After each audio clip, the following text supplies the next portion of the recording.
الحمد لله الذي تفرد بالبقاء وقهر العباد بالموت والفناء، والصلاة والسلام على خاتم الأنبياء.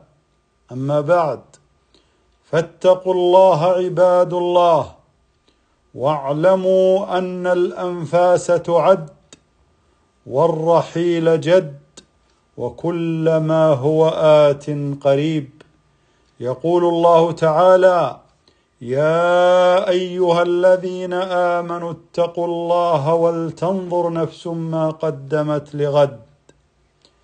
تجهزوا للعرض على الله، فليس بعد الموت مستعتب. أقول قولي هذا وأستغفر الله لي ولكم فاستغفروه.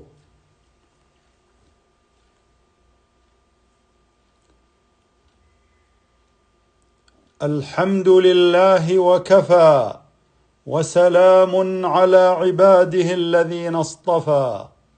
أيها الناس، الدنيا دار ممر، والآخرة دار مقر، فخذوا من ممركم لمقركم، ولا تهتكوا أستاركم عند من يعلم أسراركم. اللهم اغفر للمسلمين والمسلمات الأحياء منهم والأموات، وآتنا في الدنيا حسنة وفي الآخرة حسنة وقنا عذاب النار.